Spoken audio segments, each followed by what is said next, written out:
اللهم اهدني وسددني اللهم إني أسألك الهدى والسداد وصل على محمد.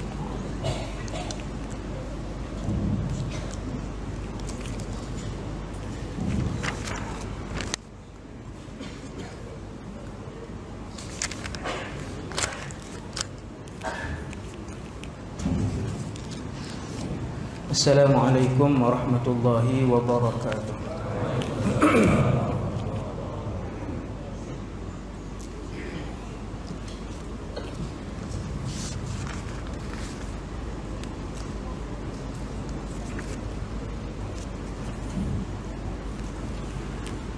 A'udzu billahi minasyaitonir rajim.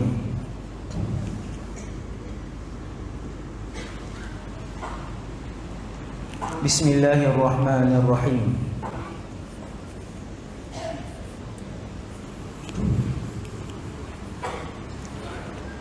Alhamdulillahilladzi hadana li hadza wa ma kunna linahtadiya laula an hadana Allah.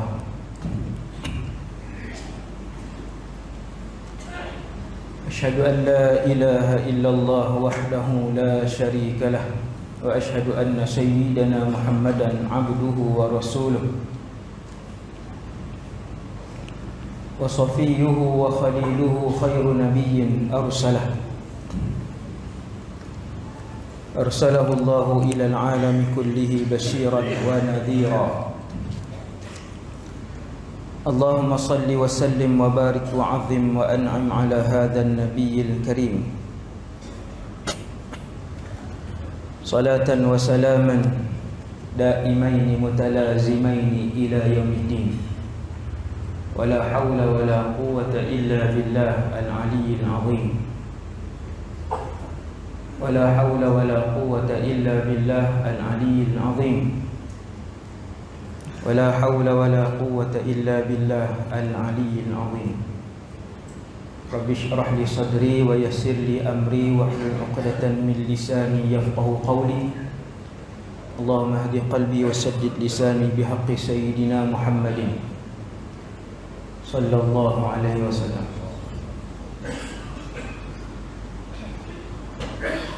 Saya rasa macam rendah pula ni. Ramai nak diri tu di belakang. Saya duduk atas meja ni pun tak apa. Boleh? Tak kisah. Saya tak apa. Ramai protes tu. Boleh.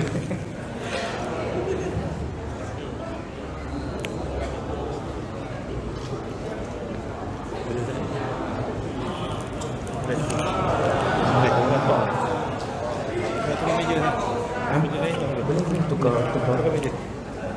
Orang dia kecil je. Kaki pun tak sampai ni.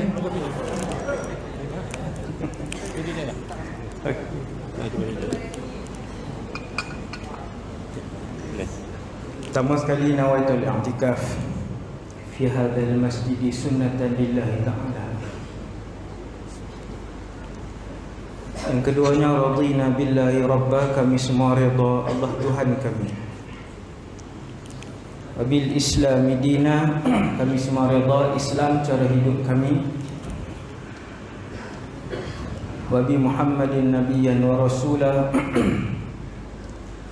dan kami semua redha bahawa Muhammad sallallahu alaihi wasallam seorang nabi dan rasul.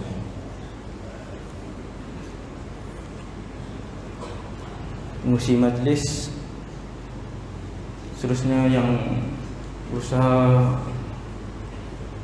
pengurusi masjid As-Salihin serta jawatan kuasa, para pegawai masjid, tuan-tuan imam, Bilal, seterusnya muslimin dan muslimat yang dirahmati Allah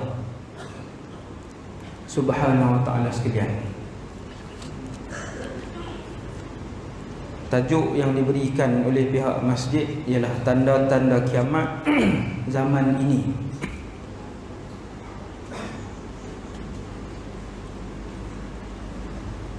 Tanda-tanda kiamat disebutkan oleh Rasulullah sallallahu alaihi wasallam kepada para sahabat. Macam inilah Adakah di dalam satu majlis Nabi menghabiskan kesemua tanda-tanda kiamat? Tidak. Ada tanda kiamat yang ratusan sahabat mendengarnya, seperti akan keluarnya Dajjal. Ratusan sahabat yang mendengarnya. Kemudian dia diceritakan oleh puluhan sahabat Dajjal. Maka dia menjadi tanda kiamat yang mutawatir, ma'nawi. Ada tanda kiamat yang disaksikan oleh, yang didengari oleh belasan sahabat sahaja.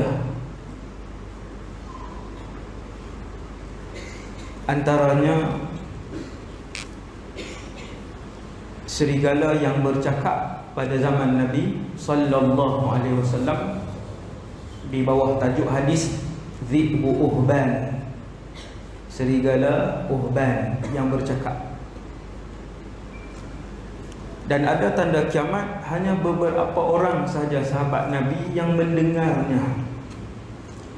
Alhamdulillah, kesemua tanda-tanda kiamat ini sampai kepada kita pada hari ini. Para ulama membahagikan tanda kiamat kepada kecil dan besar. Bermula daripada zaman Nabi apa tanda kiamat ini berlaku? Jawapan dia mudah, bermula pada zaman Nabi Muhammad sallallahu alaihi wasallam. Zaman Nabi Adam tak ada tanda kiamat. Zaman Nabi Sulaiman tiada tanda kiamat. Zaman Nabi Yusuf tiada tanda kiamat. Begitulah zaman 124,000 orang Nabi tiada tanda kiamat. Tanda kiamat bermula pada zaman Rasulullah sallallahu alaihi wasallam. Antara yang paling awal ialah wiladatu Rasulillah sallallahu alaihi wasallam. Kelahiran Rasulullah itulah antara tanda terawal bahawa kiamat sudah dekat. Kiamat bermaksud berakhir umur alam ini, bukan bumi ini, alam keseluruhannya. Kiamat bermaksud berakhir usia alam ini keseluruhannya. Apabila Israfil tiup sangkakala, maka berakhirlah usia alam ini. Mereka yang menyaksikan kiamat hanyalah bakal penghuni neraka Jahannam yang akan kekal buat selama-lamanya di dalam neraka Jahannam, wal iyad billah, apabila mereka menyaksikan kiamat. Itu antara berita terburuk nombor 1 di dalam sejarah kewujudan umat Nabi Muhammad sallallahu alaihi wasallam, iaitu apabila sebahagian umat Nabi Muhammad menyaksikan kiamat. Hati-hati tuan-tuan. Satu orang bila dia tengok peristiwa kiamat, ketahuilah dia adalah penghuni neraka Jahannam, khalidina fiha, penghuni yang kekal selama-lamanya.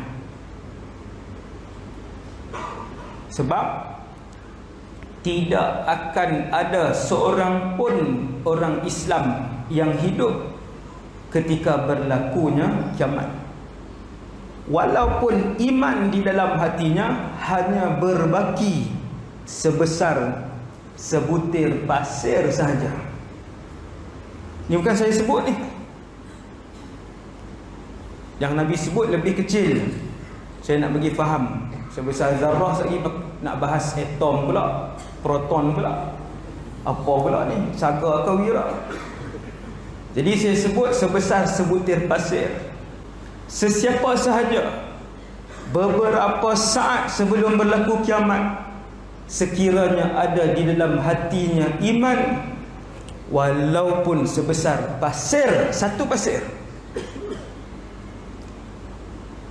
maka dia akan mati sebelum berlaku kiamat. Dengan angin sejuk yang keluar daripada Yaman ataupun Syam, dalam riwayat yang kedua, angin itu angin sejuk. Kena orang Islam, mati orang Islam. Islam yang macam mana Ustaz? Islam yang kan banyak, tuan-tuan tengoklah hari ni. Islam yang macam mana? Islam yang pakai tudung, orang perempuan pakai tudung tapi baju lengan sekat di sini. Islam macam tu ke? Islam yang semayang setahun 2 kali, raya puasa dengan raya haji saja ke? Islam yang macam mana? Dia Islam berbaki iman walaupun sedikit di dalam hatinya. Dia tidak pernah mensyirikkan Allah, tidak pernah mempersendakan hukum hakam Allah Subhanahu wa ta'ala. Itu syarat tu. Jangan pernah syirik, jangan pernah murtad, jangan pernah mempersendakan hukum hakam Allah, jangan pernah mempertikaikan hukum hakam Allah Subhanahu wa ta'ala. Dia tetap Islam walaupun berbaki sedikit. Bercerita Huzaifah bin Yaman radhiyallahu anhu, seorang sahabat Nabi yang dia berkata tentang dirinya sendiri. Dia cerita Sayyidina Huzaifah ialah pemegang rahsia Rasulullah sallallahu alaihi wasallam. Banyak rahsia-rahsia yang bahkan kadang-kala Nabi pesan sehingga aku wafat barulah diberitahukan rahsia itu. Siapa nak tahu cerita akhir zaman, lihat hadis-hadis yang diriwayatkan oleh Sayyidina Huzaifah ibn Yaman radhiyallahu anhu. Kata Sayyidina Huzaifah, mereka yang berbaki iman walaupun sedikit akan mati beberapa ketika sebelum kiamat. Zaman hari ini ada jam, maksudnya beberapa minit sebelum kiamat tetap akan mati dengan angin sejuk itu. Bagaimana iman mereka? Iman mereka ialah berbaki iman mereka dan mereka tidak mensyirikkan Allah Subhanahu wa ta'ala dan apa yang saya sebutkan tadi. Sehingga ada di kalangan mereka, tuan-tuan tengok waktu tu masih beriman, di kalangan mereka yang menyebutkan perkataan la ilaha illallah tapi dia tak tahu apa itu la ilaha illallah. Bukan tak solat, bukan sahaja tidak solat, tak puasa Ramadan, tak. Dia sebut la ilaha illallah tapi dia pun tidak mengerti apa itu la ilaha illallah. Bila orang tanya apa itu Allah ataupun la ilaha illallah, dia jawab dulu pernah dengar nenek moyang kita sebut, kita pun tak tahu tapi kita sebut dan berpegang dengan kalimah itu. Tuan-tuan ingat banyak mana iman dia waktu tu? Tidak ada ibadat yang dia lakukan tetapi dia tidak syirik kepada Allah. Ini antara rahsia yang dipegang rapat oleh Sayyidina Huzaifah bin Yaman. Suasana beberapa minit ataupun beberapa jam sebelum berlakunya kiamat. Dahsyat. Sebut Allah, dia pun tak tahu. Sebut la ilaha illallah, bila disoal dia kata dulu pernah dengar nenek moyang kita sebut tentang perkara itu. Kemudian hadis-hadis tentang akhir zaman ini dihimpunkan oleh ramai para ulama. Antaranya Al-Imam Ibn Kathir, Al-Imam Ibn Al-Athir. Dalam Sahih Muslim pun banyak tentang hadis-hadis tentang akhir zaman. Ada seorang ulama yang menghimpunkan buku-buku tentang hampir kesemuanya. Hampir kesemuanya, tanda-tanda kecil dan tanda-tanda besar. Kenapa belajar tanda-tanda kecil dan besar? Adakah selepas belajar tentang hadis akhir zaman, tentang tanda-tanda kiamat, kemudian tinggal pekerjaan, terus bermusafir ke Syria, menetap di sana? Sebab Nabi sebut perang akhir zaman akan berlaku di Syria. Nabi tak sebut Syria, Nabi sebut satu nama tempat. Jelas perangan itu belum berlaku. Ada orang dia kaji, akhirnya buat surat berhenti kerja, bawa keluarga menetap di sana. Ni waktu saya belajar dulu ada, tak sampailah 30-40 orang, adalah berapa belas orang. Kami tak balik dah, ustaz duduk sini. Kenapa tak balik? Persiapan akhir zaman. Tindakan itu salah. Nabi tak sebut apabila berlaku peperangan, apabila mendengar tentang hadis Al-Malhamatul Kubra, hadis perang akhir zaman Armageddon itu, Nabi tak sebut bila dengar hadis tu pergilah kamu ke Syam, Syria. Sebab dalam satu hadis Nabi sebut, kalau kamu tahu esok kiamat dan di tangan kamu ada benih, maka tanam dulu benih itu. Teruskan kehidupan seperti biasa. Teruskan istiqamah, ketaatan kepada Allah SWT seperti biasa. Entah ni, hadis-hadis ni yang kita belajar ni bukan untuk terus. Bulan lepas saya tengok perkampungan akhir zaman di Indonesia pula dah. Dia kaji hadis akhir zaman, dia bawa apa nama ni, kenyataan itu, bawa kenyataan ni, akhirnya beli satu tanah atas bukit, atas gunung, buat perkampungan akhir zaman pula dah. Ni siapa yang nak berniaga apa semua ni, nak bekerja dengan majlis bandaran, nak kerja di pejabat? Adakah itu yang disuruh oleh Rasulullah? Tidak sama sekali. Orang Islam, apapun yang berlaku, dia dengan tanggungjawab dia dan juga amanah dia kepada Allah Subhanahu Wa Taala yang mesti dia tunaikan.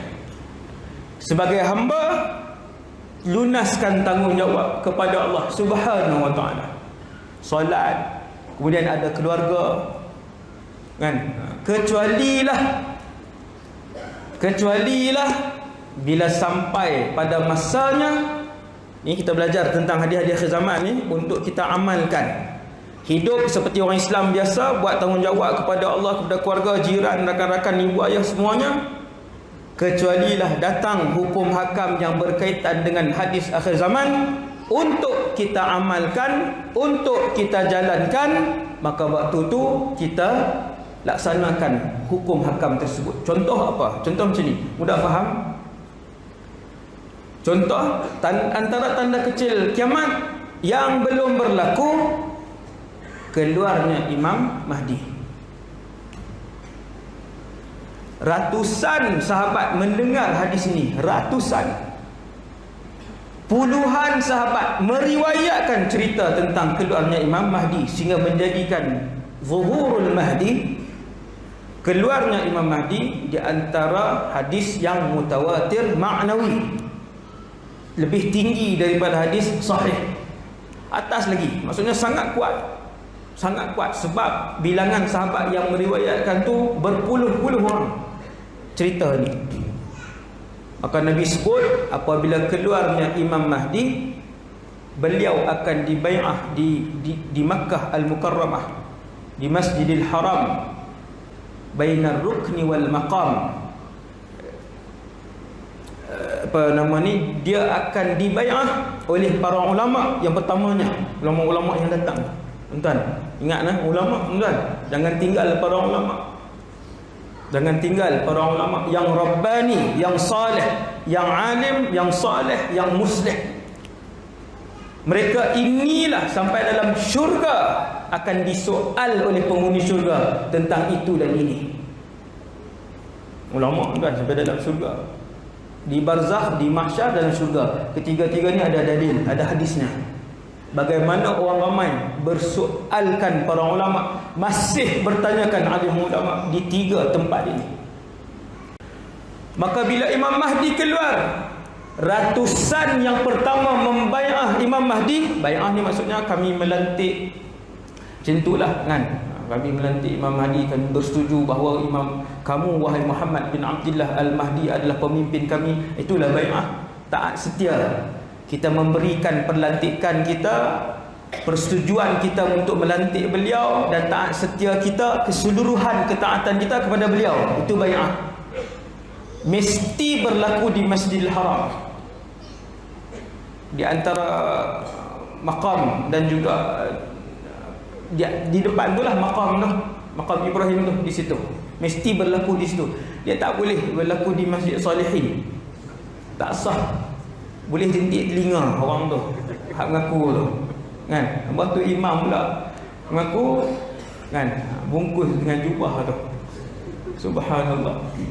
Dia ada kriteria dia yang tak boleh diubah, yang telah digaris rapi oleh Rasulullah sallallahu alaihi wasallam, dan orang-orang terawal yang membai'ah beliau adalah para ulama. Dan para ulama siapa lagi? Ulama yang bai'ah dia dulu. Maka Nabi pun sebut, apabila kalian mendengar bahawa beliau sedang dibai'ah, telah dibai'ah, maka pergilah walau habwan ala saljin, walaupun kalian terpaksa merangkak di atas salji. Waktu tu kena pergi. Waktu tu kena pergi. Tapi kena belajar juga fiqh jihad, hukum hakam fiqh yang berkaitan dengan tuntutan jihad. Kena pergi kan. Orang yang ibu dia sakit dan dalam keluarga dia hanya dia seorang saja yang ada untuk menjaga ibu dia, adakah dia kena pergi dan tinggalkan ibu dia? Dia ada hukum hakam dia kan. 4 beradik laki-laki yang ada dalam keluarga, apakah keempat-empat kesemuanya wajib? Banyak hukum hakam yang berkaitan, kena belajar, mesti belajar. Dengan sebab itu yang akan menyertai peperangan itu hanya 2 kumpulan, 2 syarat sahaja. Yang pertama, mereka yang ada iman. Yang kedua, mereka yang ada ilmu. Mesti ada ilmu. Mesti ada ilmu. Itu kenapa kita mempelajari hadis-hadis akhir zaman, tanda kiamat kecil, tanda kiamat besar. Nombor 2, kata para ulama, di dalam tanda kiamat kecil dan besar, hadis akhir zaman ini ada banyak perkara yang berkaitan dengan akidah dan i'tiqad kita. I'tiqad dan akidah kita. Yang berkaitan dengan akidah dan i'tiqad kita. Dan yang ketiganya, meningkatkan iman kita. Saya sebut ini dulu. Supaya orang yang belajar ni, dia tak buat benda yang salah, dia tak buat keputusan yang salah. Macam yang saya sebut tadi, berhenti kerja, pergi musafir, tinggal anak-anak, pergi duduk sana lah. Kebetulan di Syria ada perang, dia pun masuk perang sekali.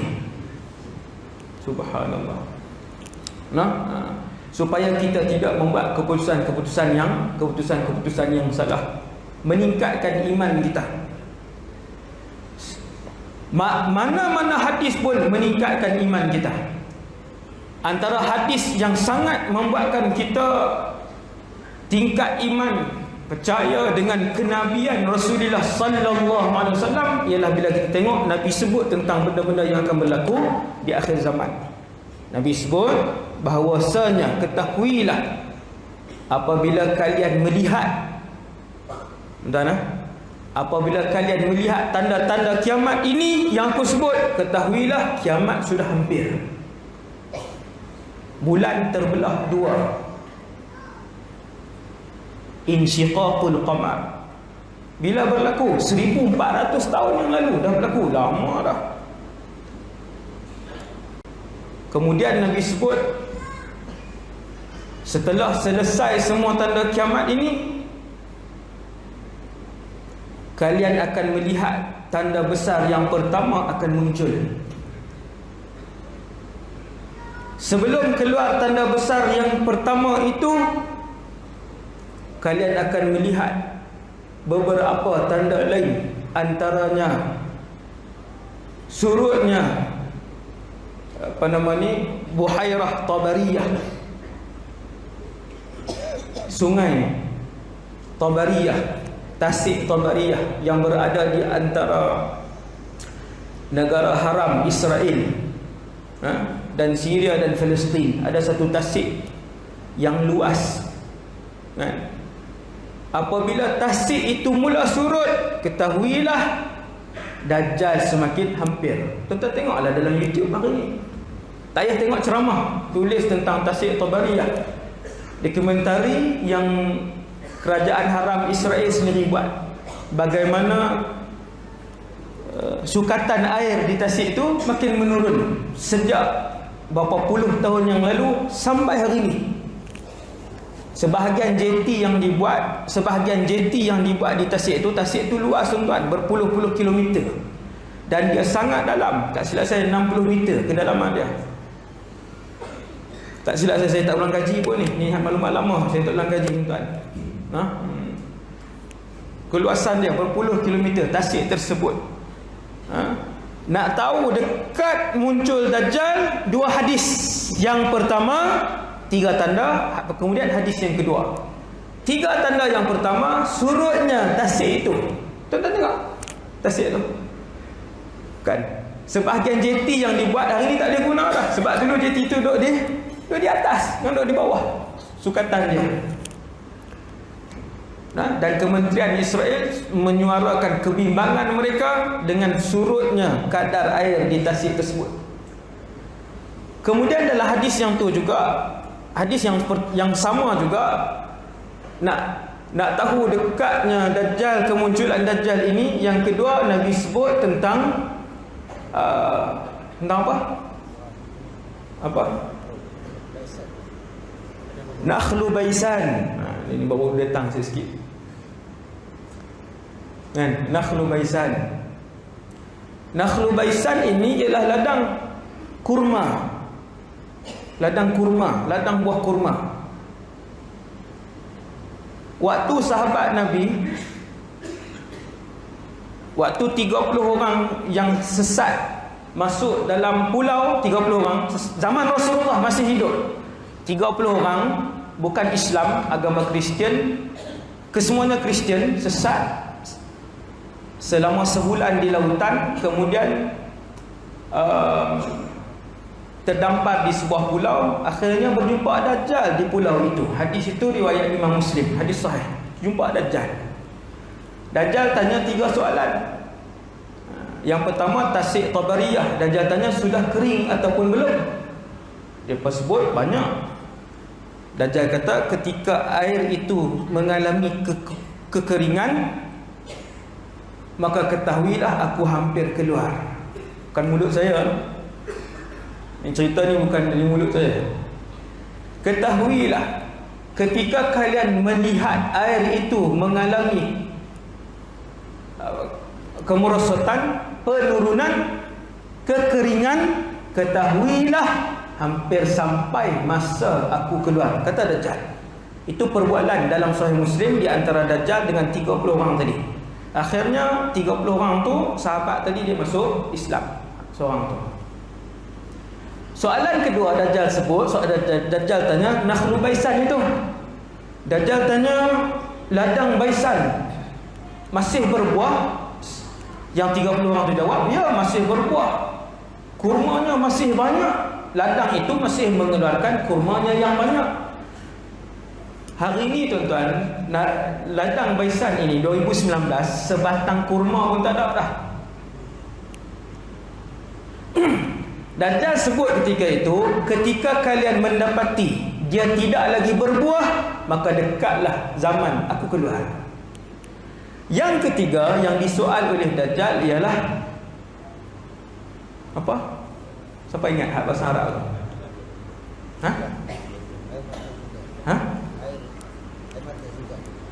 Ainu Zughar. Abang ni hafal kan? Ainu Zughar. Ain Zughar ini disebutkan oleh para ulama hari ini Antaranya bekas mufti besar Mesir, orang yang sangat alim, Dr. Ali Jum'ah, Profesor Dr. Ali Jum'ah. Antaranya Dr. Muhammad Al-Arifi, Dr. Umar Abdul Kafi. Ini ulama-ulama yang banyak bercakap tentang hadis akhir zaman. Ain Zughar itu merujuk kepada laut mati. Ini antara pendapat mereka. Yang paling banyak mereka sebut itu.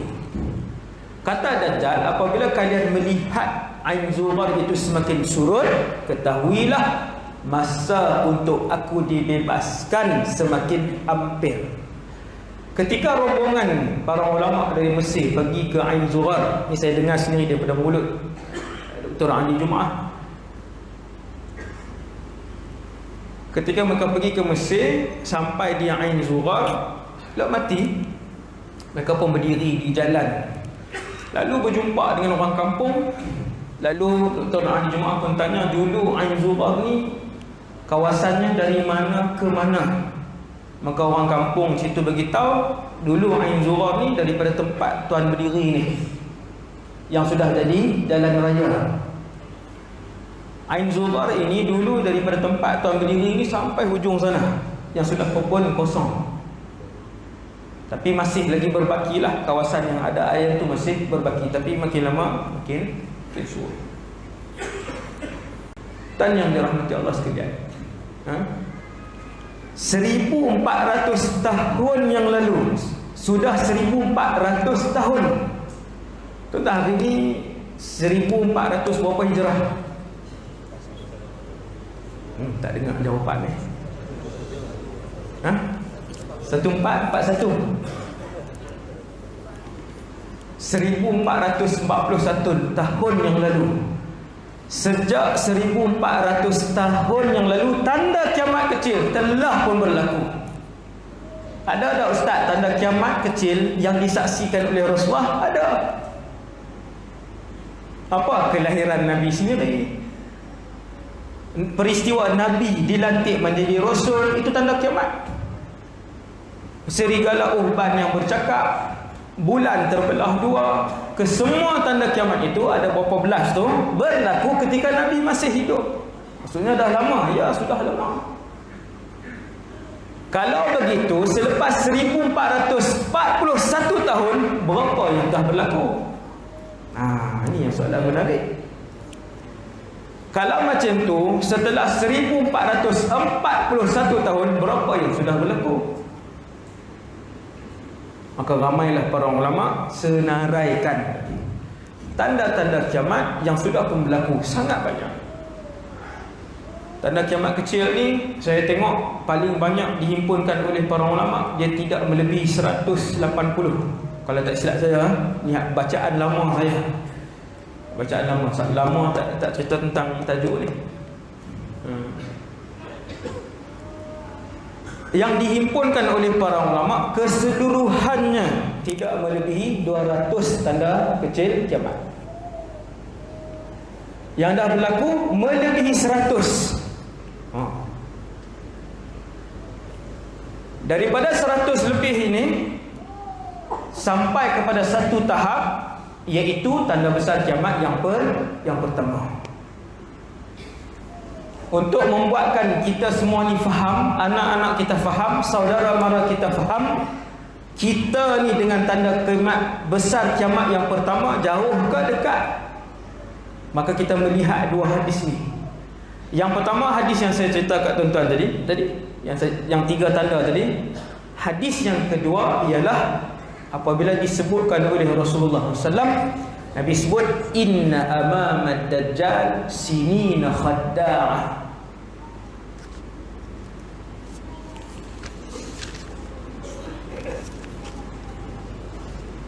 Nabi sebut dalam satu hadis yang sahih, riwayat yang banyak, melalui riwayat yang pelbagai, beberapa turuk, sesungguhnya dekat-dekat dengan zaman kemunculan Dajjal.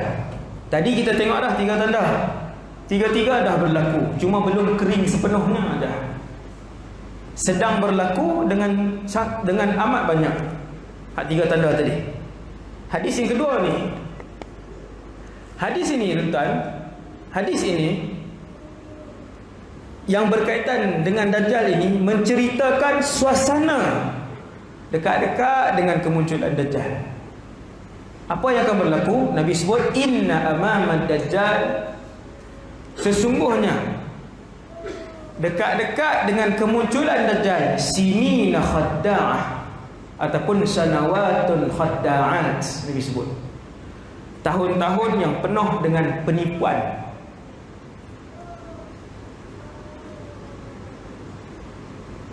Tipu di sana sini,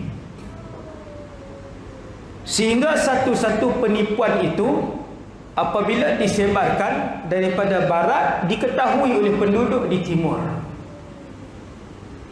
Subhanallah. Viral lah cerita bohong apa pun. Cepatnya manusia-manusia yang tak ada iman untuk kongsi dan sebarkan cerita tersebut. Viral lah video apa pun yang tak betul. Betapa cepatnya dalam masa 1 jam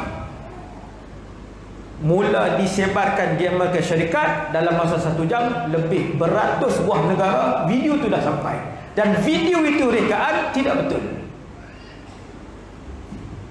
Nabi sebut subhanallah, satu pembohongan dikongsi, Nabi sebut disebar sehingga memenuhi ufuk timur dan barat.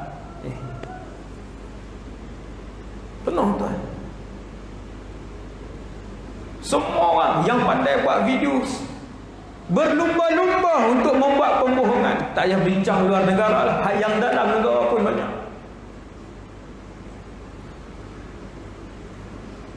Ada satu laman web dibayar khas untuk mereka video. Saya sebut tuan-tuan cari pula. Kajian. Satu laman web khas, boleh dibayar untuk buat video apa-apa. Hasbunallah wa ni'mal wakil. Sini na khadda'ah. Nabi kata dekat-dekat dengan zaman kemunculan Dajjal, kamu akan melihat penipuan, tahun-tahun penipuan dan penyelewengan. Apa antara sifatnya lagi? Nabi sebut yukadzabu fiha as-sadiq, orang yang bercakap benar akan dikatakan penipu. Wa yusaddaqu fiha al-kadhib, orang yang penipu akan dikatakan bercakap benar. Orang percaya benda yang tipu dan orang dustakan benda yang benar. Ini zaman. Inna amamad Dajjal, disebut dekat-dekat dengan kemunculan Dajjal. Suasana ini akan berlaku. Banyak ke sikit zaman ini tuan? Setiap hari kita boleh melihat video, rakaman video kenyataan, tulisan yang bohong disebar dan di-share merata-rata. Tiap-tiap hari. Setiap hari. Sampai dalam grup asatizah pun ada juga. Share juga. Kamu ustaz, kamu share juga benda yang tak tahu betul ataupun tidak. Macam mana? Apatah lagi orang biasa. Lagilah. Kemudian Nabi sambung, wa yukhawwalu fiha al-amin, orang yang amanah tidak dilantik. Wa yu'tamanu fiha al-kha'in, orang yang khianat, orang yang bermasalah, orang yang tak ada maruah, orang yang tidak jujur, yang tu yang dilantik di akhir zaman. Wa yatakallamu fiha ar-ruwaybidah. Tengok hadis Nabi. Subhanallah. Dan Nabi sebut akan bercakap banyak ketika itu ar-ruwaybidah. Ruwaybidah ni bahasa Arab. Tapi sahabat tanya, ya Rasulullah, wa ma ruwaybidah? Ya Rasulullah, ruwaybidah itu apa? Nabi sebut ar-rajulu tafih yatakallamu fi amril 'ammah. Lelaki bodoh yang tak cukup ilmu tetapi bercakap dalam urusan orang ramai. Keluar isu, dia nak komen. Kita tengok, keluar satu isu baru ni, fulan berkahwin, dia ceraikan isteri dia, dia berkahwin. Semua orang cakap. Saya tengok satu persatu. Inna lillahi wa inna ilaihi raji'un. Yang bercakap tu tidak ada seorang pun yang berjumpa berdepan dengan orang mereka-mereka yang terlibat. Semua andaian. A buat andaian, B buat andaian, sampai Z buat andaian. Setiap andaian itu berunsur fitnah. Kebanyakan andaian itu berunsur fitnah, kebanyakan andaian itu berunsur tipu, kemudian disebarkan. Masing-masing share. Video andaian yang A buat 80,000 orang tengok. Tuan-tuan, seandainya benda itu tipu, buhtan, tuduhan ke atas orang itu, maka dia tanggung dosa 80,000, dosa besar. Sebab dia dah sebar kepada 80,000 orang. Subhanallah. Inna lillahi wa inna ilaihi raji'un. Dua hadis tersebut yang menceritakan tentang keadaan dekatnya tanda besar yang pertama tadi.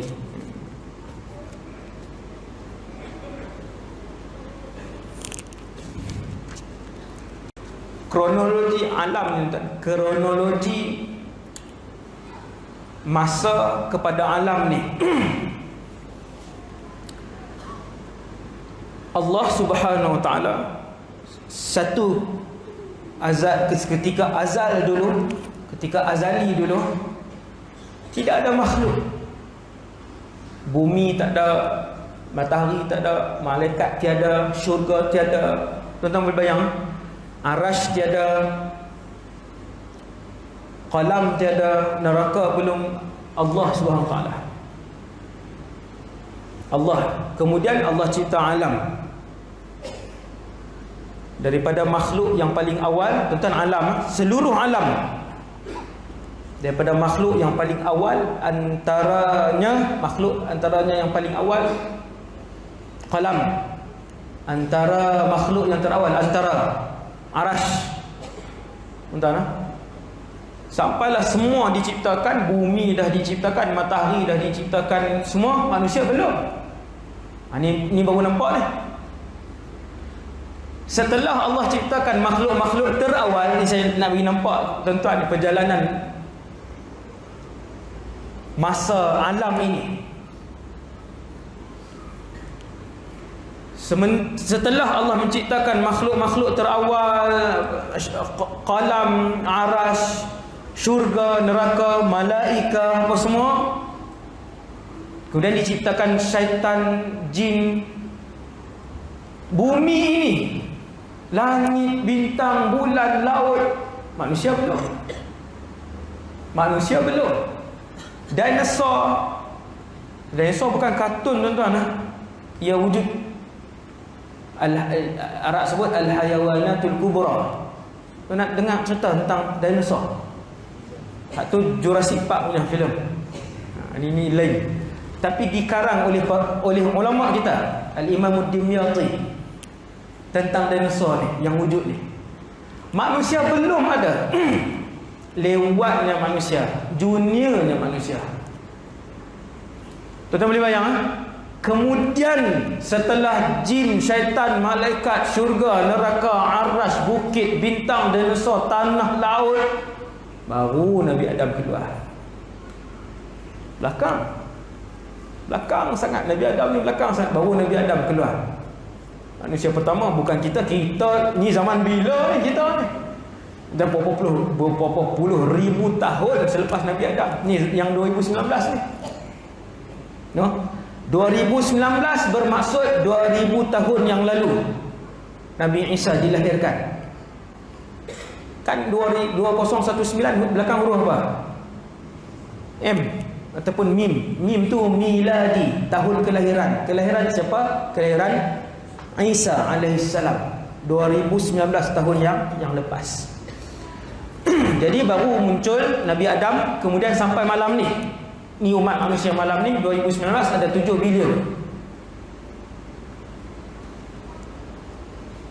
Habis manusia, diciptakan manusia, Allah pilih 124,000 orang Nabi, 313 orang Rasul. Ramainya, ya. Ada hadis ni yang hasan, ada yang sahih. 124 nabi, 313 rasul, ramai. Berapa yang telah dihantar? Kesemua telah dihantar. Berapa yang berbaki? Tidak berbaki walaupun satu. Maksudnya kita ni di akhir zaman. Ya, sebab tu tajuk ni akhir zaman. Ni malam ni akhir zaman. Maksudnya penghujung ekor kepada zaman alam ini. Zaman ini dia. Ekor kepada alam ini. Oh, ni kita azan, kita berhenti sah. Dia bagi laluan kepada azan Isyak. Lama dah masuk. Lama dah masuk. Boleh tahan lagi ni? Dekat sejam ni. Dekat sejam lah.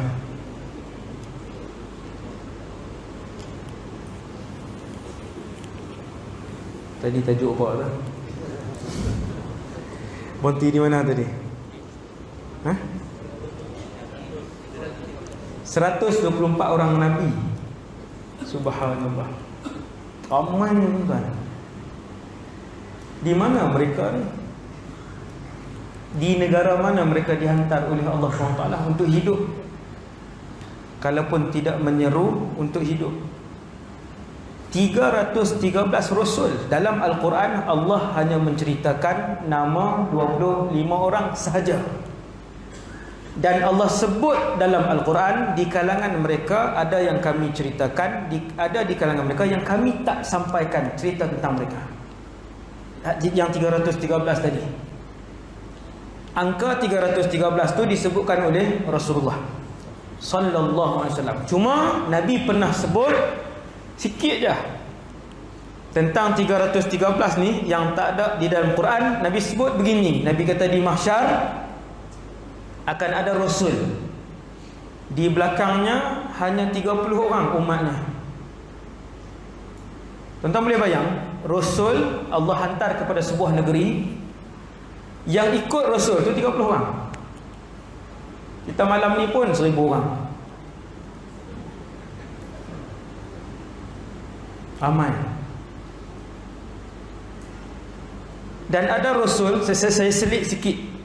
Ada rasul, kata Rasulullah dalam hadis tersebut, ada dalam Sahih Muslim ataupun dalam kitab Riyadhus Salihin, lebih mudah untuk tengok. Ada rasul, kata Rasulullah, di belakangnya ada 2 saja umat dia. 2 orang. Ini tak termasuk yang 25 orang cerita rasul tu, tak termasuk rasul yang Nabi cerita ni. Hanya ada 2 orang di belakangnya umat dia. Subhanallah. Dan ada rasul di belakangnya, tiada langsung umatnya. Dia seorang. Allah hantar dia ke sebuah negeri, seorang pun tak ikut dia. Siapa rasul tu? Wallahu alam. Nanti insya-Allah dalam syurga kita bakal carilah rasul tersebut, insya-Allah. Tuan-tuan sekalian, peta tadi ni, peta tadi Allah hantar para nabi dan rasul. Kemudian apabila datang penutup kepada segala nabi dan rasul, maka ketahuilah itu sudah dekat dengan kiamat. Daripada 124,000 orang nabi ini, yang nombor 124,000 ialah Muhammad sallallahu alaihi wasallam. 313 orang rasul ini, yang nombor ke-313 namanya Muhammad sallallahu alaihi wasallam. Dia telah pun diutuskan. Dia penutup. Maksudnya sudah pun di penghujung. Kemudian Nabi cerita, pada zaman aku hidup dan zaman umat aku akan berlaku tanda-tanda kecil, tanda-tanda besar, dan sebahagian umat Nabi yang sangat malang, amat malang, mereka menyaksikan kiamat. Kumpulan malang yang kedua siapa tuan-tuan? Berita terburuk kepada umat Nabi Muhammad. Nombor 2, berita nombor 2 terburuk kepada umat Nabi Muhammad. Yang menyedihkan kedua-duanya belum berlaku. Yang pertama kiamat, yang kedua hidup pada zaman Dajjal. Hidup pada zaman Dajjal. Kedua-duanya belum berlaku. Nas'alullah as-salamah. Semoga Allah memelihara kita semua. Amin. Kita mendengar hadis akhir zaman nanti akan datang satu zaman, satu tempoh zaman tidak ada orang miskin. Tidak ada orang miskin. Waktu tu semua orang kaya. Tidak ada jenayah yang berlaku di atas muka bumi Allah. Ketika itu binatang-binatang berbisa pun tidak lagi berbisa. Anak-anak kecil, kata Rasulullah, bermain dengan ular, bermain dengan buaya, bermain dengan, Nabi tak sebut buaya tu, saya tambah contoh, Nabi sebut ular dan juga harimau semua ni. Punya barakah zaman itu. Zaman bila? Dah berlaku ke belum? Jawapannya belum. Kita mendengar hadis bahawasanya akan berlaku perang besar. Nabi sebut peperangan itu adalah perang terbesar dalam sejarah kewujudan manusia, anak Adam. Adakah sudah berlaku perang tu? Pun belum. Kita pernah mendengar hadis bahawa Nabi sebut satu hari akan sampai satu masa kalian sudah tidak lagi mampu untuk melakukan ibadah yang banyak. Badiru bil a'mal fitanan ka qita'il lailil muzlim. Sebelum sampai satu kemuncak zaman fitnah yang gelap gulita, sehingga ketika itu semua orang tanpa kecuali, beriman ke tak beriman ke, susah untuk melakukan ibadah. Yusbihur rajulu mu'minan, pagi itu dia beriman, yumsi kafiran, petang sudah pun murtad kafir. Wa yumsi mu'minan, petang itu masih nama Muhammad, wa yusbihu kafiran, pagi esok sudah pun murtad, sudah pun kafir. Wal a'yadzubillah. Itu zaman bila pula? Tuan-tuan yang dirahmati Allah sekalian, sekarang 2019. Tanda kecil kiamat, lebih separuh telah berlaku, lebih 60% telah berlaku, lebih 70% telah berlaku, lebih 80% telah berlaku. Tanda kecil. Umat ini menanti hari-hari, kita tak tunggu, menelusuri hari-hari ke arah pintu tanda besar yang pertama, iaitu Dajjal. Sebelum Dajjal Nabi sebut tanda tadi. Semua tuan-tuan dah dengar huraian dua hadis yang sebut tadi. Dan huraian itu bukan dari akal saya, daripada fahaman para ulama hadis. Dua tanda. Sebelum keluar Dajjal, ada berita gembira, iaitulah keluarnya cicit Rasulullah sallallahu alaihi wasallam ataupun keturunan Nabi Muhammad sallallahu alaihi wasallam yang bernama Muhammad ibn Abdullah Al-Mahdi. Tuan-tuan, dia akan keluar dulu. Dia dibai'ah, kemudian dia bawa pengikut dia. Tanda nombor satu yang paling besar bahawa lelaki tersebut ialah Mahdi, kata para ulama, sebab dalam lipatan sejarah sejak 1400 tahun ni, lebih daripada 50 orang yang mengaku Imam Mahdi. Saya sendiri secara personal jumpa lebih 5 orang Imam Mahdi palsu. Imam Mahdi. Saya sendiri, di kalangan yang saya jumpa ni, yang bukan saya pergi jumpa tuan-tuan, yang datang jumpa saya, mereka nak cari maklumat tentang Imam Mahdi, dia tengok dalam YouTube, tengok nama saya banyak naik, kan? Jadi pakat datang. Waktu saya insiden tahun lepas pun ada satu kumpulan datang, ramai-ramai, kumpulan Imam Mahdi. Saya kata Imam Mahdi pula dah mai. Saya pun duk sakit waktu tu kan. Mereka pun beritahu berita gembira lah, apalah. Saya kata kena tipu lagi ni.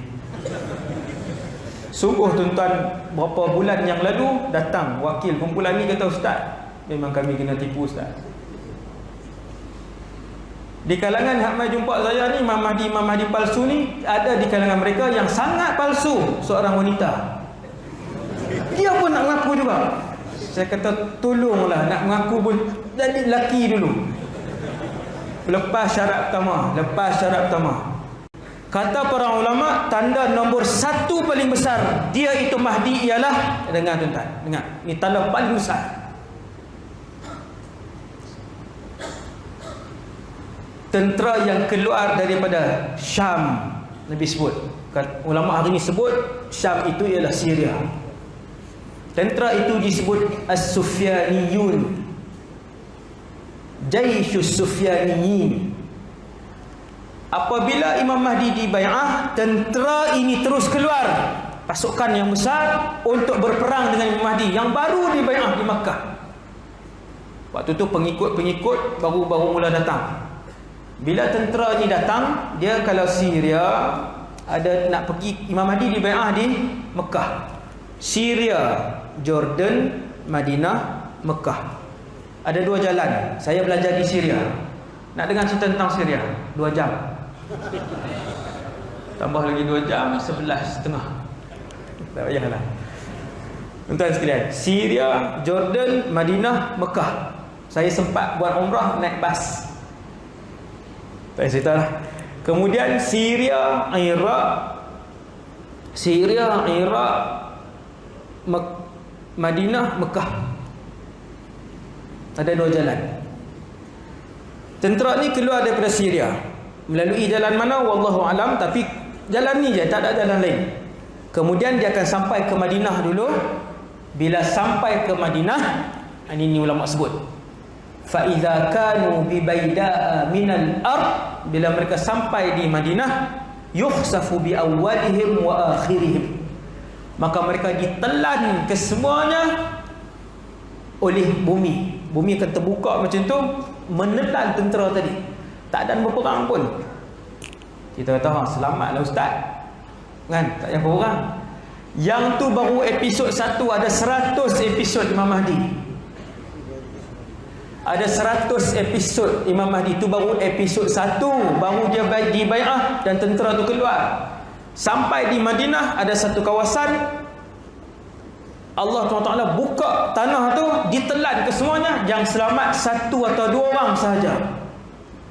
1 atau 2 orang sahaja yang selamat. Mereka ni lah yang datang sebarkan berita bahawa tentera kami ditelan kesemuanya. Kata para ulama, itulah petanda yang paling besar bahawa lelaki yang dibai'ah di dalam Masjidil Haram tadi, dia adalah Al-Imam Muhammad ibn Abdullah Al-Mahdi, keturunan Rasulullah sallallahu alaihi wasallam yang saleh. Dia dulu akan keluar tuan. Ni nak cerita ke kiamat ni. Imam Mahdi keluar dulu. Kemudian dia akan pindahkan pusat pemerintahan Islam waktu tu ke Baitul Maqdis ataupun ke Syam. Secara detailnya, secara tepatnya Syria dan Palestin. Di situ pusat pemerintahan, di situ pusat askar, kem pertahanan umat Islam. Ini cerita Syria tuan-tuan. Banyak berjam-jam hadis akhir zaman yang berkaitan dengan Syria sahaja, belum Palestin. Kem pertahanan terbesar umat Islam ada di Damascus hari ini, Damsyik hari ini, ada di Dimashq, dan Nabi sebut nama tempat itu, iaitulah Ghutah. Saya dah sampai di situ dan saya ada keluarga angkat lagi di situ, di Ghutah. Kem akan menjadi satu kem pertahanan terbesar dan terkuat umat Islam pada zaman Imam Mahdi itu. Imam Mahdi daripada Mekah, dia pun pergi ke ni episod ringkas-ringkas je ni, daripada 100 episod tu tuan-tuan. Dia pisahkan pusat, dia pindahkan, dia jadikan pusat pemerintahan Islam ketika itu di Syam, di Baitul Maqdis dan juga sekitarnya. Waktu tu orang Islam pun pergi ke sana, masing-masing pergi ke sana. Waktu tu ramailah yang mujahidin sebenar, yang betul-betul ada ilmu dan iman yang pergi ke sana. Kemudian yang mujahidin separuh jalan, yang mujahidin kuat semangat saja, ilmu tak ada, yang macam-macam jenis lah, yang munafik, yang ikut kawan, tak tahu pergi mana, semangat tengok pegang senjata dia pun pergi juga. Maka bertumpu ramailah orang Islam waktu tu di Syam, di Baitul Maqdis waktu tu. sehingga sunyinya Masjid An-Nabawi. Ini hadis. Macam mana tu Ustaz sunyi Masjid An-Nabawi? Sunyinya Masjid An-Nabawi sehingga di luar masjid kalian akan melihat anjing yang berkeliaran. Tuan-tuan, kenapa Masjid Nabawi? Bukan orang menghina Masjid Nabawi. Hadis ini kata para ulama bukan bermaksud orang Islam tidak beriman meninggalkan Masjid Nabawi, tidak merindui Rasulullah, tetapi ketika itu pusat pemerintahan Islam adalah di Baitul Maqdis. Satu hari sebelum kemunculan Dajjal, Baitul Maqdis akan kembali berkembang, akan kembali pesat, akan kembali meriah. Baitul Maqdis. Sehingga sunyi Masjidun Nabawi. Ada orang pergi tapi sangat sunyi. Dia tak macam hari ini. Kan hari ini kan puluhan ribu setiap masa puluhan ribu orang Mekah dan Madinah. Nah, satu hari akan datang masanya ini tuan-tuan, itu masanya. Ketika Imam Mahdi keluar, dia jadikan Baitul Maqdis dan Syam sebagai pusat pemerintahan dan kem pertahanan tentera. Berlaku perang kecil satu, berlaku perang kecil kedua, menang, berlaku perang kecil ketiga, menang, berlaku perang kecil empat, menang. Orang Islam sibuk. Orang Islam sibuk, dia sibuk tuan. Dia akan sibuk waktu tu. Waktu tu kumpulan Islam yang paling besar, yang paling kuat, kumpulan Imam Mahdi. Berazamlah untuk bersama mati syahid. Tuan-tuan, ruang untuk mati syahid kepada umat ini masih terbuka luas. Mati syahid, syahid yang hakiki, syahid yang berperang, yang confirm berada di pihak yang benar. Siapa? Dengan Imam Mahdi. Memang dia orang yang paling soleh dan paling warak, paling alim pada zaman itu, ketika itu. Nombor satu, dia yang paling soleh, paling alim, paling warak, dan confirm betul tindakan dia, confirm betul. Kerana dia diilhamkan oleh Allah Subhanahu wa ta'ala. Dia bukan lelaki biasa, dia diilhamkan oleh Allah, keturunan Nabi sallallahu alaihi wasallam. Hati-hati dengan orang yang mempersendakan Ahlul Bait. Sebut Habib, boleh kata yang ni yang banyak cerita karut. Sedangkan tak yalah, tajuk tu pula lama pula. Kita tajuk lain pula, tajuk Wahabi pula. Subhanallah. Hati-hati. Berlaku perang 1, perang 2, perang 3 semua menang. Perang 4, kemudian kemuncak peperangan. Kemuncak perang di Palestin ke di Syria? Di Syria. Syria. Satu negeri dalam Syria pada hari ini, negeri itu Nabi tak sebut, tetapi daerah itu ada di dalam negeri yang bernama Halab. Dalam bahasa Inggeris dia panggil Aleppo, bukan Apollo tu biskut tu, kek tu. Aleppo dalam English. Dalam bahasa Arab disebut Halab. Di dalam Halab itulah akan berlaku peperangan terbesar dalam sejarah kemanusiaan. Tu episod nak dekat 50 dah tu. Dapat dekat 50-60 tu, episod dia sangat panjang. Episodnya sangat panjang. Orang Islam bersama dengan pasukan mujahidin yang sebenar, Imam Mahdi sangat sibuk waktu tu, terlampau sibuk. Ketika itulah seluruh bangsa kafir di dalam muka bumi Allah ini akan bergabung dan bersatu di bawah satu bendera. Amerika akan bergabung dengan Eropah, akan bergabung dengan China, akan bergabung dengan Rusia waktu tu. Dia sebelum tu ada episod lagi, ada 7-8 episod orang Islam bergabung dengan satu pihak yang besar, musuh. Nabi sebut, Nabi cerita orang Islam akan bergabung dulu dengan satu kumpulan Nasrani. Nabi sebut tentera Nasrani. Cina Nasrani kan tuan, negara Cina kan? Nampak kuasa besar dunia. Rusia Nasrani kan? Europe Europe Nasrani banyak. Saya tak mau sebutlah yang tu. Nabi sebut kalian akan bergabung dengan satu kuasa besar daripada Nasrani, berperang dengan satu kuasa besar yang lain, kemudian kalian menang. Kemudian kalian bergaduh dengan kuasa besar yang kalian bergabung ni, sebab kumpulan Nasrani ini mengangkat salib dan sebut dengan nama salib ini kita menang. Maka orang Islam pun marah, lalu bergaduh. Tentera bersekutu yang dulu kita orang Islam ketika itu bersama dengan mereka bergabung dengan kumpulan ni. Waktu itulah berlaku Al-Malhamatul Kubra, Armageddon tu, peperangan terbesar sejarah kewujudan manusia. Paling besar. Ketika itu orang Islam sahaja dan kesemua bangsa kafir bergabung. Pernah bayang tengok satu lawan berapa? Waktu tu bukan 1 lawan 100 dah. Melihat jumlah tentera sahaja, munafik yang ada dalam kumpulan ni patah balik. Tak perang lagi, baru tengok jumlah tentera.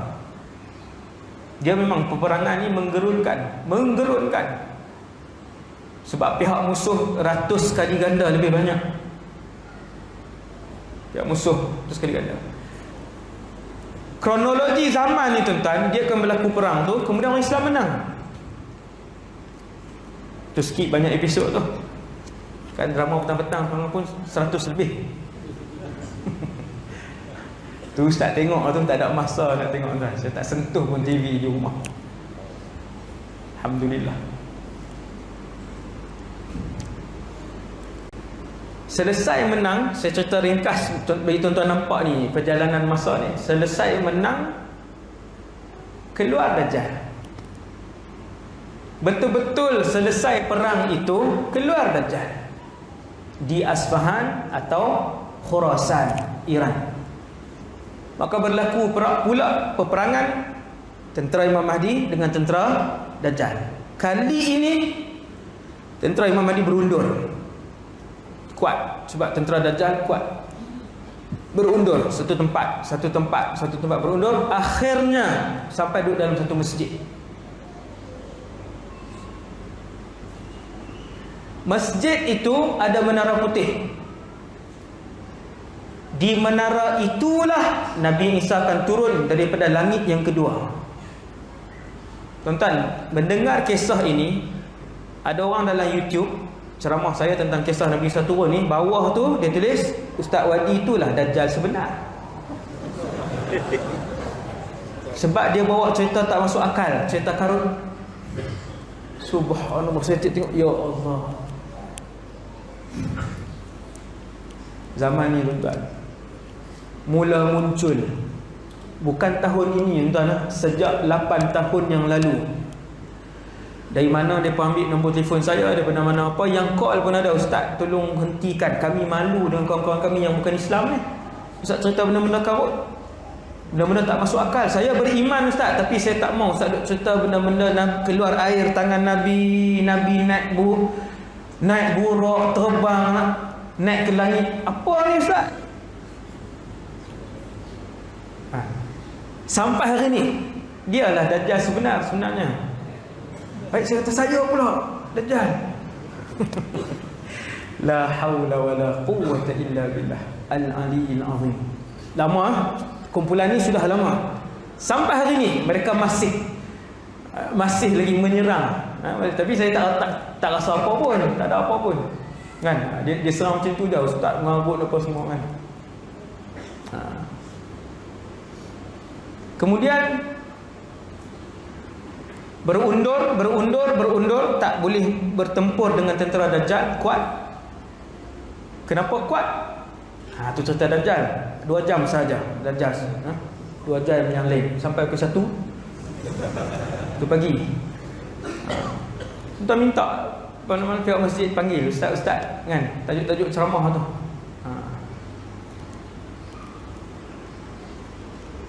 Berundur sampai di masjid itu. Semayang, dah azan, sudah iqamah, sudah berada dalam saf, Allahu Akbar, imam dah angkat takbir. Kemudian turun Nabi Isa AS. Tak saya tahu lah, Nabi Isa turun di situlah, daripada langit.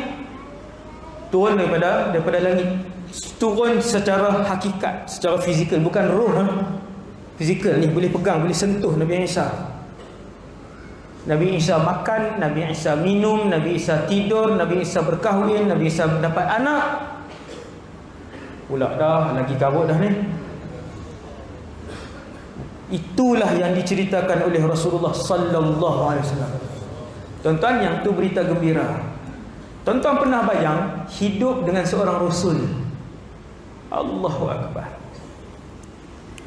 Tuan-tuan, kalau boleh hidup dengan mana-mana nabi yang 124,000 orang nabi tu, boleh hidup seorang pun cukup dah. Kerana mana-mana nabi tak pernah bercakap bohong, mana-mana nabi tak pernah menyakitkan hati orang lain, mana-mana nabi tak pernah meninggikan suara. Akhlak setiap nabi adalah baik. Apatah lagi tuan-tuan, rasul itu adalah ulul azmi, Isa ibn Maryam alaihi salatu wassalam. Tuan-tuan boleh bayang macam mana ibadat dia. Nabi Isa akan beribadat waktu tu. Dia akan solat, puasa Ramadan, keluarkan zakat. Sama. Manusia yang boleh disentuh. Manusia. Dia turun. Kemudian yang duduk dalam masjid, yang takbir lambat sikit ni, yang kalau hari ni yang perbetulkan pelikat, yang duk cuik kawan, ni hak geng-geng belakang ni sedar Nabi Isa turun, menyedari Nabi Isa sedang berjalan turun daripada, dia akan turun di menara tuan-tuan. Menara tu berwarna putih dan masjid itu berada di timur Damsyik. Hari ini masjid itu disebutkan oleh para ulama, antaranya Imam Ibn Taymiyah sendiri, disebut masjid itu adalah Masjid Al-Umawi. 15 minit daripada rumah sewa saya. Saya belajar di situ bukan belajar di Jami' Umawi, belajar di Dimash waktu tu. Jalan kaki lebih kurang 15 minit ke masjid tu. Turun, kemudian habis solat,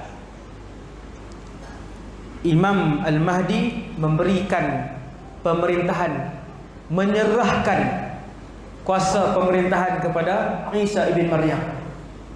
Serah. Kemudian Nabi Isa pun bawa tentera keluar daripada sebuah pintu. Bila buka, di depan pintu, di depan sekali telah pun tunggu Dajjal dan juga puluhan ribu tentera dia. Bila Dajjal tengok Nabi Isa, menggeletar seluruh tubuh Dajjal, menggeletar. Lalu dia pun berlari selaju angin yang bertiup kencang. Dajjal ni laju, dia pun berlari. Daripada masjid tu di Syria, Nabi tak sebut Syria, tapi Nabi sebut masjid itu di Dimashq. Yang tu jelas Nabi sebut Dimashq, hadis sahih. Nabi Isa akan turun di masjid di Dimashq, itu disebut oleh Rasulullah sallallahu alaihi wasallam. Kemudian Dajjal akan lari, dia bawa semua tentera dia yang hebat tadi ni. Tapi bila berjumpa dengan Nabi Isa, tentera-tentera Dajjal apabila mencium keharuman Nabi Isa, mati. Berlari semua pergi ke Palestin. Berlari sampai ke Palestin. Nabi sebut tempat mereka berlari itu. Sampai ke satu tempat yang bernama Babul Lud. Bab Al-Lud. Tuan boleh tengok dalam YouTube, tengok tempat tu. Ada, dia tulis Babul Lud. Di situlah Dajjal akan dibunuh. Tak ada perang kan? Tak ada perang Dajjal lompat terbang masuk. Tak ada. Kita bayang Avengers tu simpan. Kan? Tahu dah. Bayang tembak dengan mata Nabi Isa pun tepis, tak ada. Nabi Isa sampai di Babul Lud, kepung Dajjal, dia keluarkan tombak dia ataupun pedang dia, dia tusuk, mati. Betapa lemahnya Dajjal waktu tu. Kemudian habis, mati. Kemudian balik. Sebelum balik, saki-baki tentera yang berapa puluh ribu tadi ni, yang hebat-hebat, yang kuat tadi ni, kesemuanya menyorok di belakang-belakang bangunan, di belakang-belakang batu, di belakang-belakang pokok. Keseluruhan batu dan pokok tu bercakap, wahai Muslim, datang di belakang aku ada tentera, mai bunuh dia. Kecuali satu pokok sahaja. Pokok apa? Pokok Gharqad. Tengok dalam YouTube kan, kawasan-kawasan yang ditanam di negara haram Israel, Gharqad. Ada satu kawasan di Israel, saya tak ingat dah exact number tu berapa luas kawasan tu, ditanam Gharqad. Dia orang baca hadis ni tuan, lebih dari kita lagi. Akan dibunuh, habis kesemuanya, mati. Kemudian apa jadi pada zaman tu? Bermulalah zaman keberkatan alam ini. Allah mengarahkan setiap inci bumi untuk mengeluarkan kesemua keberkatan. Allah arahkan setiap inci langit untuk menurunkan kesemua keberkatan. Waktu tu berkat. Orang nak tanam, orang baling saja waktu tu. Petani masuk kebun dia baling. Naik pokok. Gandum, bijirin gandum bukan lagi sebesar-besar yang tuan-tuan tengok ni. Bijirin gandum, satu bijirin tu tebal besar ni. Keberkatan. Pada zaman itu tidak ada orang miskin di kalangan orang Islam. Kesemuanya kaya, sehingga kan apabila zakat dikeluarkan, tidak ada orang yang layak menerima zakat. Bukan tak layak ni maksudnya tak ada orang minta. Semua orang tolak bila nak bagi zakat. Kata, minta maaf, saya pun duit banyak lah ni, tak tahu nak buat apa lah. Tolong bagi tahu tak kawasan mana yang paling miskin dalam negeri ni. Dia pun sebut satu kawasan paling miskin di sini. Sini di mana? Kan, tak payah sebut lah, cik hati pula kan. Kawasan paling susah di sini, ke situ. Orang pun pergi ke situ. Orang-orang situ pun tolak zakat. Kami yang dalam bank pun dah 3-4 tahun dah tak keluar duit. Dia kata yang dalam bank, lepas tu yang di poket pun banyak ni. Apabila tuan-tuan, zaman keberkatan ni berlaku 2 kali yang begitu mewah dan berkat, sehingga binatang-binatang berbisa tidak berbisa. Kanak-kanak bermain dengan ular, dengan semua berbisa, tidak berbisa. Tak ada orang susah dan sebagainya. Berlaku 2 kali. Zaman Imam Mahdi dan Nabi Isa sekali, serentak hidup tu. Imam Mahdi dengan Nabi Isa, Dajjal dah mati, serentak hidup. Yang kedua berlaku iaitu pada zaman Umar bin Abdul Aziz. Ada satu perbezaan kata para ulama. Apa beza dua zaman ini? Kedua-duanya makmur. Beza dua zaman ini ialah pada zaman Sayyidina Umar bin Abdul Aziz, kalau siapa yang ambil duit daripada Baitul Mal, dia pergi ambil duit Baitul Mal untuk diberikan kepada orang miskin. Kalau lebih, dia boleh bagi balik ke Baitul Mal. Tapi pada zaman Nabi Isa dan Imam Mahdi, siapa yang pergi ambil duit di Baitul Mal untuk disedekahkan, untuk dibahagikan kepada orang miskin, tiba-tiba tak ada orang miskin, duit tu tidak dibenarkan untuk dikembalikan kepada Baitul Mal. Tak tahu buat, tak tahu buat macam mana pun, probably tak tahu buat macam mana, sila habiskan. Baitul Mal kata kami tak terima duit lebihan. Subhanallah. Zaman bila tu? Akan berlaku. Tapi nak sampai zaman bahagia itu, hidup dengan seorang Rasul. Allahu Akbar. Tuan-tuan bayang tengok waktu tu. Tak ada orang dah buat jahat, tak ada dah nak curi motor kita, tak ada orang dah nak ambil slipper kita. Ni tak kira berapa banyak slipper orang pinjam ni. Tak payah nak fikir dah, pintu rumah tak kunci, nak tinggal rumah sebulan. Allahu Rabbi. Tak ada orang nak kutuk, nak cakap perkataan tak elok. Semua hidup dalam keadaan aman dan iman. Habis Imam Mahdi wafat sebelum Nabi Isa. Sebab Nabi Isa akan hidup 40 tahun. Lama. Nabi Isa akan hidup berkahwin, beranak pinak selama 40 tahun. Imam Mahdi wafat dulu. Kemudian Nabi Isa hidup sebagai seorang ketua waktu tu. Rasul. Tak ada khilaf dah waktu tu, rujuk satu je Rasul. Tak ada khilaf. Alhamdulillah. Kemudian keluar tanda besar kiamat yang seterusnya, iaitu Ya'juj wa Ma'juj. Dajjal, Nabi Isa, Ya'juj wa Ma'juj. Ni belum lagi yang 7 lagi tuan belum lagi yang 7. Masih jauh perjalanannya. Ni saya cerita ni cara ringkas. Keluar Ya'juj wa Ma'juj ni zaman ni akan berlaku. Waktu tu Allah arahkan wahai Isa, bawa umat Islam naik ke Tur, Bukit Tur, Gunung Tur. Bawa. Sebab sebentar lagi akan keluar. Ni kita tertanya-tanya siapakah tentera terkuat dunia. Tadi waktu berperang tadi, tentera paling kuat sekali ialah tentera yang dipimpin oleh Imam Mahdi. Keluar Dajjal, Imam Mahdi dah tak mampu dah, berundur-berundur sampai dikepung. Keluar Nabi Isa, kuat tentera yang dipimpin oleh Nabi Isa.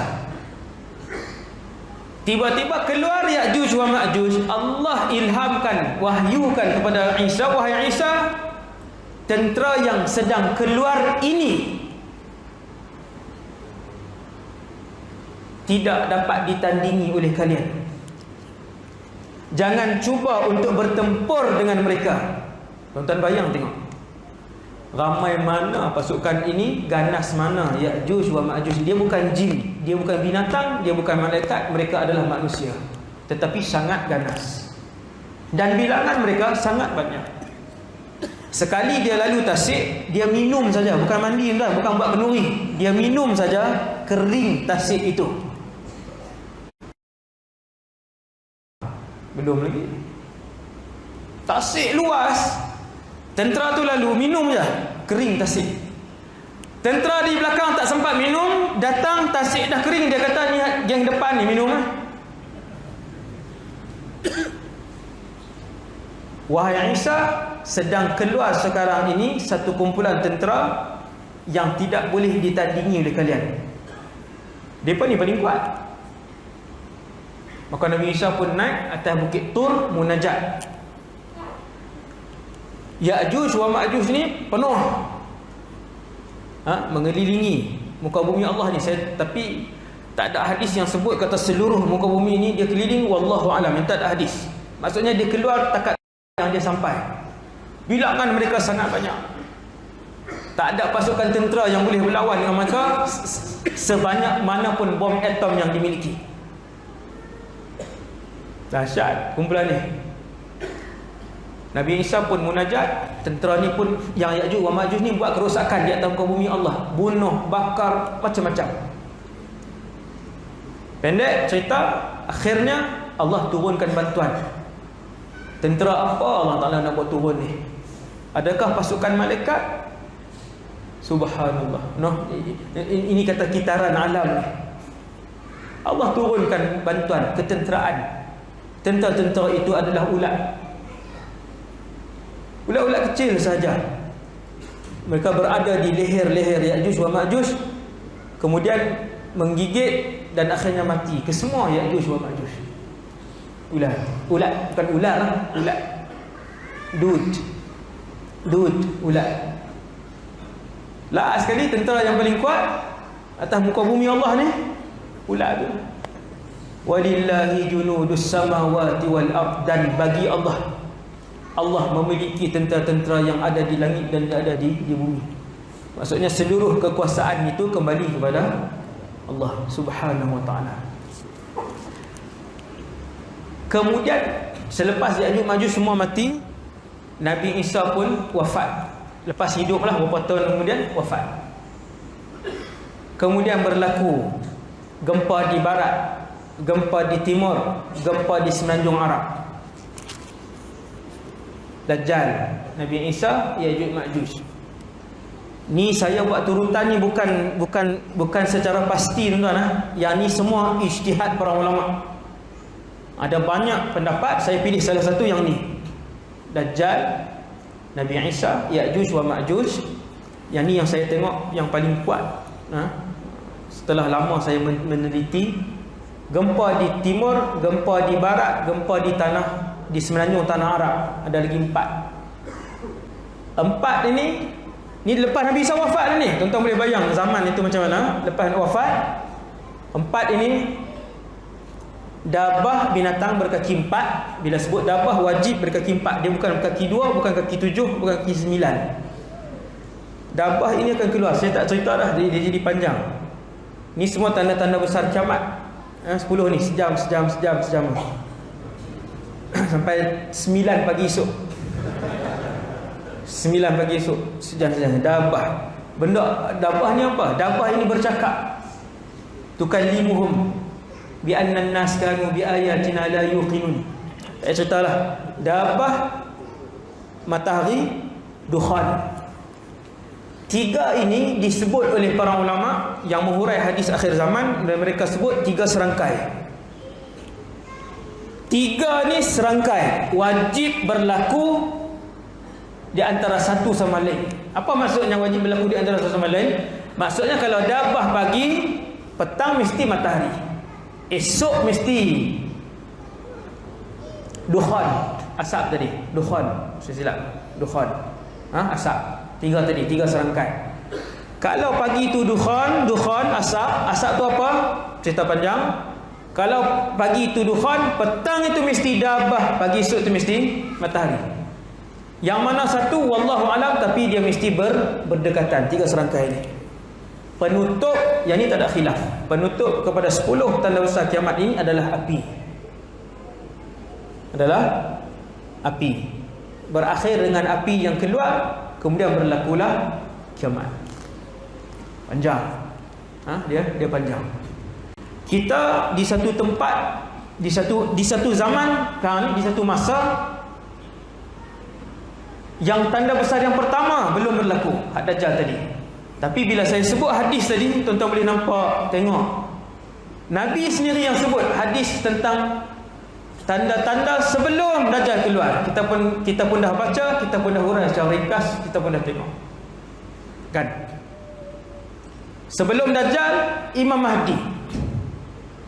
Sebelum Imam Mahdi, dekat lagi, sebelum Imam Mahdi. Sebelum Imam Mahdi, sungai di Kufah, di Iraq, Kufah Iraq, sungai Furat. Sungai itu akan kering. Ada hadis sahih. Apabila sungai itu kering, terzahirlah segunung emas. Bukan petrol, emas. Segunung emas, bukan nak kena pergi apa dah ambil tu? Nak kena ambil dulang, lepas tu nak bahaya. Nabi sebut segunung emas. Pergi berebut saja. Tuan-tuan bayang, satu tempat emas yang tak perlu didulang, pergi ambil saja. Akan tetapi Nabi melarang orang Islam untuk pergi ke situ. Seandainya kalian ada di situ, jangan ambil emas itu.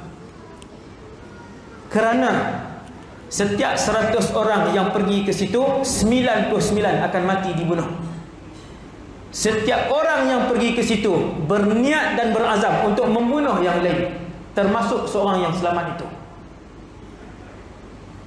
100 yang pergi untuk ambil emas tu memang berjaya ambil, tapi tak berjaya bawa balik, dibunuh. Seorang yang selamat itu, kata para ulama, dia juga berdosa besar. Sebab dia juga ketika pergi dan ketika mengambil emas itu berazam untuk membunuh orang lain. Memang sangat-sangat berjaga-jaga untuk membunuh orang lain. Tapi sebab dia yang paling banyak membohong, dia yang paling banyak helah, dia yang paling selamat ketika itu. Seorang je yang selamat. Maka tanda-tanda kecil yang berlaku pada sekarang ini, zaman ini, yang kita tengok di keliling kita. 9.15 dah. 9.30 saya berhenti. Cukup tuan-tuan. Tuan-tuan tak berganjak ni, tengok ni. Macam inilah kalau ada seorang pergi tandas, kita berhenti. Tenuh kencing di sini sekali. Dah melawak. Tuan-tuan yang dirahmati Allah, Nabi pernah sebut, waktu Dajjal keluar, dia naik di atas bukit Uhud. Siapa yang pergi umrah, tengok bukit Uhud. Dajjal akan naik bukit Uhud. Siapa yang pergi umrah, waktu ziarah tu, bawa ke kawasan Uhud, dia berdiri di atas Bukit Pemanah tu, dia boleh nampak Masjid An-Nabawi. Daripada jauh Masjid An-Nabawi kelihatan warna apa tuan? Warna putih. Daripada atas, kalau tuan-tuan terbangkan drone pun kan, daripada atas tuan-tuan akan lihat Masjid An-Nabawi kelihatan seperti istana yang berwarna putih. Kebenaran mukjizat Nabi sallallahu alaihi wasallam. Nabi cerita 1400 tahun yang lalu, ketika Masjid An-Nabawi bukan pun berwarna putih, Nabi kata Dajjal naik atas bukit Uhud dengan pengikut-pengikutnya, tentera-tentera dia yang kuat tadi. Lalu Dajjal pun tunjuk ke bukit ke Masjid An-Nabawi. Kata Dajjal, lihat Al-Qasrul Abyad, Al-Qasrul Abyad, lihat Al-Qasrul Abyad, istana putih itu kan. Waktu pergi umrah, berdiri atas Bukit Pemanah tu, tengok nampak Masjid Nabawi daripada jauh, nampak dia punya menara-menara tu kan. Kata Dajjal sambil menunjukkan, dia kata, lihat istana putih itu, Masjidu Ahmad, itu adalah Masjid Ahmad. Nabi dipanggil dengan dua nama, Muhammad dan juga Ahmad. Semua para malaikat di langit memanggil Nabi dengan nama Ahmad. Ahmad dan Muhammad. Dan Masjid An-Nabawi telah pun siap dibina seperti istana zaman hari ini 2019, seperti istana, dan berwarna, daripada jauh kelihatan berwarna putih. Dua, saya sebut dengan laju tanda-tanda kecil kiamat yang berada di keliling kita. Dua, Nabi sebut, apabila kalian melihat ramai di kalangan umat aku meninggalkan solat. Tuan-tuan, di Malaysia, tuan-tuan boleh google sekejap lagi, peratus yang meninggalkan solat di Malaysia adalah 80 hingga 85%. Siapa yang ada mengajar di sekolah menengah, cikgu, sekolah rendah kan? Sekolah rendah kita tak boleh menyedihkan, ada tak balir lagi. Sekolah menengah, boleh tanya anak-anak murid. Saya guru 8 tahun dulu, guru sekolah menengah kan. Kemudian berceramah lebih di 100 buah sekolah, ceramah motivasi kan, ceramah agama. Antara soalan yang saya akan tanya itu, siapa yang solat 5 waktu kat tangan di sekolah? Tepat dengan kajian yang dilakukan oleh pelbagai agensi dan pihak perseorangan, 80% orang Islam di Malaysia tidak melakukan solat. Inna lillahi wa inna ilaihi raji'un. Balik semak anak masing-masing. Keadaan tinggal solat itu adalah satu daripada tanda kiamat, dan ia telah pun berlaku. Dua, ini saya sebut sikit lah, saya pilih kat tuan-tuan sikit je. Dua, di antara tanda kiamat, dekat dengan kiamat, ramai umat Nabi tak tutup aurat. Tak tutup aurat, laki-laki dan perempuan sama, tak tutup aurat. Saya tak mengurai lah tu di tajuk ceramah lah. Tajuk ceramah. Yang ketiga, di antara tanda kiamat ialah ramai di kalangan umat aku minum arak. Sekarang boleh didapati dengan mudah. Umur 16 ke, umur 15 ke, umur 14 pun boleh beli arak 7E. Entah tak? Tuan-tuan, kalau ada 7E yang jual arak, buat surat bantahan penduduk setempat. Alhamdulillah kan, di tempat kami alhamdulillah, mana-mana 7E yang buka di taman dekat dengan perumahan apa semua, kalau ada jual arak, kita buat surat bantahan. Kebanyakannya berjaya lah, untuk tidak dijual arak secara terang-terangan macam tu. Kita pernah buat spot check di sebuah sekolah, buat spot check, dapat handphone. Buka handphone, antara gambar yang ada dalam handphone itu selfie ketika minum arak beramai-ramai. Sekolah menengah, selfie, lupa delete. Selfie minum arak letak atas meja, hasbunallah wa ni'mal wakil. Sekolah agama. Sekolah agama. Bukan saya nak beritahu sekolah agama lebih teruk dari sekolah menengah, tidak. Sekolah menengah biasa lebih kritikal, lebih kritikal. Saya masuk sekolah menengah biasa. Inna lillahi wa inna ilaihi raji'un. Kan? Cumanya gejala-gejala tu pun sudah masuk ke sekolah-sekolah agama biasa. Entahlah. Arak. Apabila ramai di kalangan umat aku minum arak sudah mudah didapati, ketahuilah itu antara tanda kiamat. Kemudian Nabi sebut yataqarabuz zaman, masa menjadi pendek. Tuan-tuan, daripada zaman Nabi Adam sehari 24 jam juga, walaupun tak ada jam. Sampai zaman Nabi Muhammad satu hari 24 jam itulah. Sampai malam ini 24 jam itu tidak berubah, tuan-tuan. Tetapi kata para ulama, antaranya Al-Imam Nawawi ketika menguraikan hadis yataqarabuz zaman, sehingga kan tuan-tuan akan merasakan, kata Rasulullah, kalian akan merasakan setahun jadi macam sebulan, sebulan jadi macam seminggu, seminggu rasa macam sehari, sehari rasa macam 1 jam, 1 jam rasa macam sekali api dihidupkan, 1 saat. Bahasa mudah hari ini seperti 1 saat. Dan itulah yang kita semua rasakan. 2019 sudah pun berakhir, nak berakhir. Berlalu 2019 betul-betul macam 1 saat saja habis. Seolah-olah macam baru saja sehari yang lepas 2018 habis 2018. Tak rasa macam sebulan, rasa macam 1 saat. Yataqarabuz zaman. Apabila kalian mula merasakan singkatnya masa, ketahuilah kiamat sudah hampir. Ini tak rasakah? Tak rasakah Allah tarik keberkatan masa ni? Rasa, semua rasa. Semua orang rasa. Walaupun hari ni mesin basuh automatik, lepas tu siap kering lagi, kemudian sekarang dah ada mesin lipat pula. Di dapur ada mesin untuk basuh pinggan pula, kemudian dia kering, dia susun sendiri. Kemudian dalam rumah dulu ada sapu sampah, kemudian keluar vacuum, sekarang vacuum bergerak sendiri pula. Vacuum letak di situ, set, dia bergerak sendiri. Tetapi manusia tetap merasakan masa tak cukup. Sekejap. Yataqarabuz zaman. Kemudian Nabi sebut yakthurul harju, banyak pembunuhan. Di Malaysia bunuh 7 bintang. Saya bagi 7 bintang. Dan kes bunuh setiap tahun meningkat. Bukan salah polis, tuan-tuan. Kan? Kes bunuh meningkat, jenayah meningkat, salah polis. Tak betul. Kan?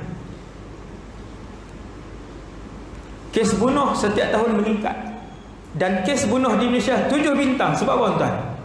Sebab di Malaysia orang sanggup bunuh bayi. Saya beberapa video yang orang hantar kepada saya tentang pembunuhan bayi dan sedang membunuh bayi. Beberapa video di Malaysia. Betul ke Ustaz? Masuk akal? Tak masuk akal macam mana dalam berita pun bunuh letak dalam peti ais tu bunuh siapa?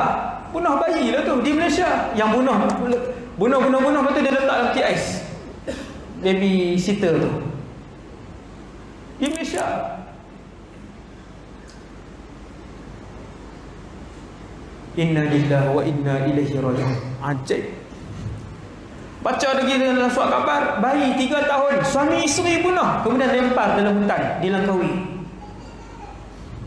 Saya baca 7 bintang saya bagi jenayah bunuh di Malaysia, 7 bintang. Sebab bunuh di Malaysia bukan bunuh sama-sama bergaduh dengan orang besar ni. Bunuh bayi. Dan orang tu normal, bukan orang gila.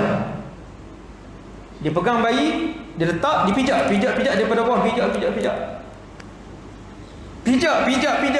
Kemudian dia angkat, dia hempuk ke dinding. Hempuk sampai keluar darah. Dia hempuk lagi. Di Malaysia. Inna lillahi wa inna ilaihi raji'un. Nabi kata yakthurul harju. Akan berlaku banyak haraj. Sahabat tanya, wa mal harju ya Rasulullah? Harj itu apa ya Rasulullah? Nabi kata al-qatlul qatl. Pembunuhan jadi banyak.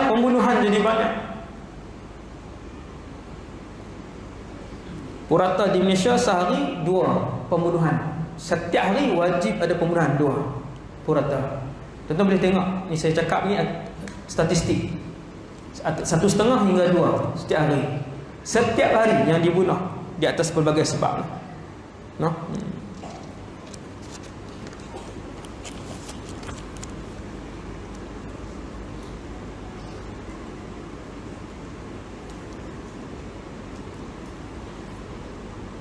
Zuhurul qalam, banyaknya pen. Macam mana banyak pen? Nabi sebut zuhurul qalam. Teks hadis tu saya tak ingat, tetapi dia terjemahan dia ialah pen menjadi banyak. Ulama hari ni urai, ramai orang menulis, penulisan menjadi banyak. Tuan-tuan tengoklah penulisan pada hari ni, semua orang nak tulis, semua orang nak komen, kan, benda apa pun yang berlaku. Itu tanda kecil kiamat.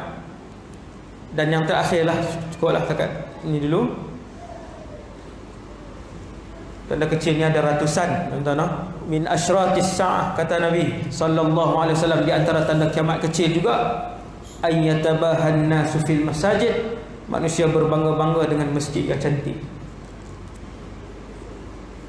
Renovate saja menelan belanja juta. Mana-mana pun tempat.